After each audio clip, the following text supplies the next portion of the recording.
Well, hello, and welcome back to another podcast episode with Brittany Bundles. You are listening to the Brittany Bundles podcast, where we empower people through entrepreneurship. And today's episode is going to be all about how to think like a CEO, even when you're just a one woman or one man team.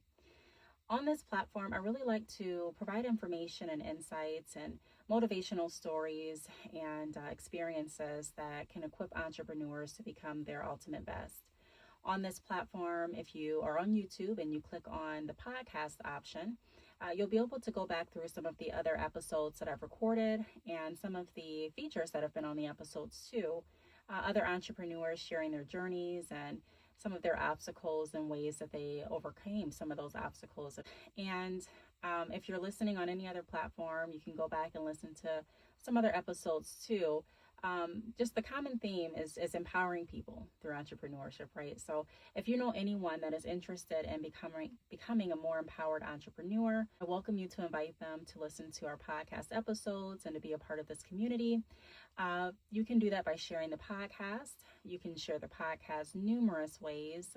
You can share by sharing a link through your messaging, text, or email. You can also share the episode on your social media platforms. You can share via word of mouth. Let's get the word out as much as we can and continue to grow this community. I really appreciate it. I'll give you a moment to share and then we'll be right back and we'll get right into it.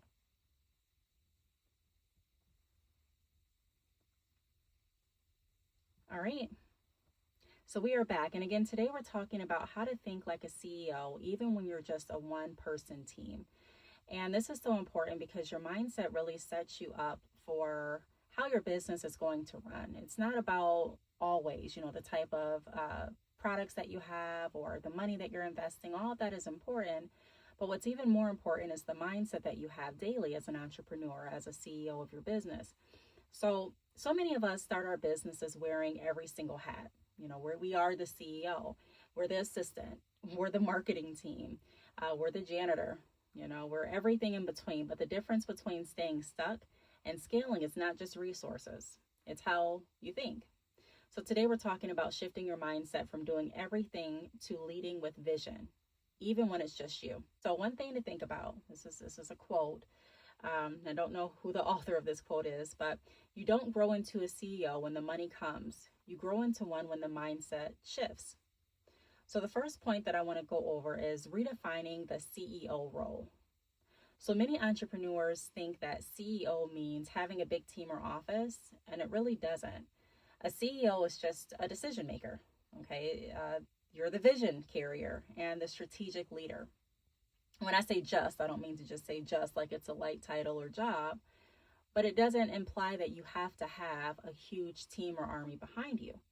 So thinking like a CEO means, what's the long-term impact of this decision? You're not just looking at what's going to happen today. If I do this today, what will happen today? But it's actually being able to have the skill to look forward, to make plans for today that are going to impact your future in a positive way. Also, it's asking yourself, is this moving me closer to my vision or just keeping me busy? So many entrepreneurs confuse being booked and busy over being productive. And the longer that I stayed in business, I realized that you don't necessarily have to be busy in order to be productive. And actually finding out a way to automate some of my systems and create different plans and strategies where I can free up time has really allowed me to propel forward as an entrepreneur, because I have more time to do more things. And I think sometimes we forget about living too as entrepreneurs. You don't always want to work. You shouldn't always have to work. I mean, yeah, there are going to be some days where you're going to have more on your plate than others, and some seasons where you may need to work more than other seasons. But you still don't want to lose sight of being able to enjoy your life, spend time with family, do things that you love doing, find your passions and things like that. Also, something else to highlight, CEOs don't just react, they plan, delegate, and refine systems. So like I was mentioning, figuring out different ways to automate some of my systems and some different plans have really helped me be able to get back some of that free time where I can invest in other areas. Now, the second part that I want to go over is shifting from doer to designer. So when you're a one-person team, time is your biggest currency, okay? We don't chase tasks, we build systems. So you want to ask yourself, What can I automate? Like I mentioned, figuring out some different platforms and different systems that I can put in place and automate has really helped give me time back. For example, my email mailing list, being able to stay in front of my interested audience by sending out newsletters and talking about different deals and promotions has really helped me be able to generate more when I am offering different sales. And even when I'm not offering sales, it still helps me to stay in front of my audience's mind, and it helps me and my business to stay relevant, and that helps with continuing propelling my business forward. Also, looking at different virtual assistants, different software, different CRMs, different templates, and asking yourself, what can I eliminate? What can I do? What can I add or eliminate that will make my business process day to day more smooth? So instead of manually posting every video or product link, you can use scheduling tools and templates or automate content workflows. That shift builds consistency and freedom, which are both traits of a CEO. The third point that I like to go over is decision making with confidence. So CEOs make decisions with limited info sometimes. Perfection isn't the goal, but steady momentum is. So stop waiting for the perfect time. Okay, small, fast decisions build clarity.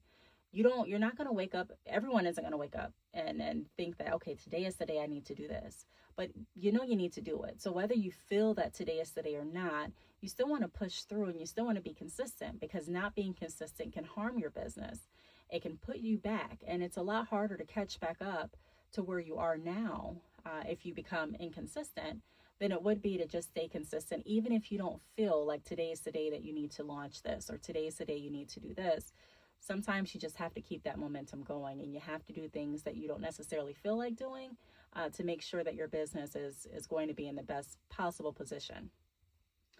And some things that you can ask yourself just to ensure that you create your own decision framework or strategies. Ask yourself, does this align with my brand vision? Or does it serve my audience or drain me? And then also, can I sustain it? Confidence grows when you see your decisions shape real results, even imperfect ones. The next point that I'm going to go over is leading yourself first. So before you can lead others, you must lead yourself, like your habits, your time, and your mindset. On my Patreon at Brittany Bundles, we just wrapped up a John Maxwell book going over the 5 levels of leadership. So if you are interested in going over leadership qualities and different strategies on becoming a better leader, I suggest you check out my Patreon. Again, it's at Brittany Bundles. And you'll be able to join the book club and kind of go over some of the leadership traits and ladder that we went over. Again, it was the 5 levels of leadership by John Maxwell that we just got done reading. And some examples may include your morning routine that centers you. Are you journaling? Do you start your morning with prayer, planning, weekly CEO check-ins so you can review your numbers, your content, your goals, and see if you're still on track. You don't need a team to do that. You can do that yourself. And then also looking at, setting different boundaries with clients or social media time. So self-leadership really shows up in your discipline, not just motivation. How disciplined are you? And then the last thing that I want to go over is building a future team mentally first. So just because you're a one-person team now doesn't mean that you're always going to be a one-team person or a one-team business. Eventually, the goal is to grow, and you probably are going to bring more people onto your team to assist, even if it's just, having an assistant, or even if it's having a manager. But you are going to want to look at a lot of us will look at, eventually adding people on, or maybe have already looked at adding people to our team. And so you want to first get in the mindset of thinking like a team before you actually create one. So document what you do. That's your first operations manual, so to speak, so that when you are bringing other people to the team, they'll have a blueprint to work from.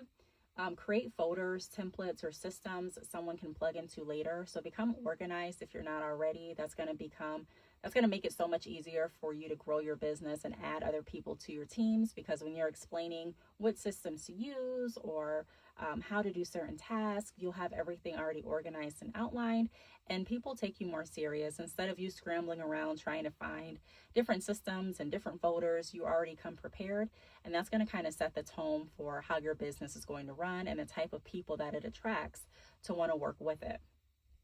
And then CEOs don't wait until they can afford help, they prepare for it. So you want to just be prepared, like I mentioned, just get prepared as best as you can, structuring your business, making sure everything is neat and easy to follow, creating different like strategies and workflows that you are comfortable with so that you can train others to do the same. And then mentally separate your roles. So separate yourself from, CEO, content creator, admin, etc., and start scheduling time in each chat. So I'm going to spend this much time reviewing my numbers for the week. I'm going to spend this much time creating content for the week. I'm going to, like, everything really needs to get down to a science. Everything needs to be planned out so that you can make the most of your time, and that's going to show results in your income as well. So just to wrap up, you don't need a big office or a staff at first to think like a CEO. You need vision, structure, and self-leadership. So these are some things that we can do this week to kind of shift our mindset more into a CEO mindset. Is pick one area to stop doing and start designing in. Schedule a 30-minute CEO time each week for planning only. And then write your 3 core CEO questions on a sticky note near your workplace. If today's episode helped you shift your mindset, share it with another CEO who's building something powerful. Please remember, even if you're a one-person team, you're still the CEO of your vision. So stay leveled, stay focused, and I will talk to you all on the next podcast. If you have any questions or if you'd like to be a guest, feel free to email me at btalks, @yahoo.com. Thanks again for tuning in, and I'll talk to you all in the next podcast episode. Bye.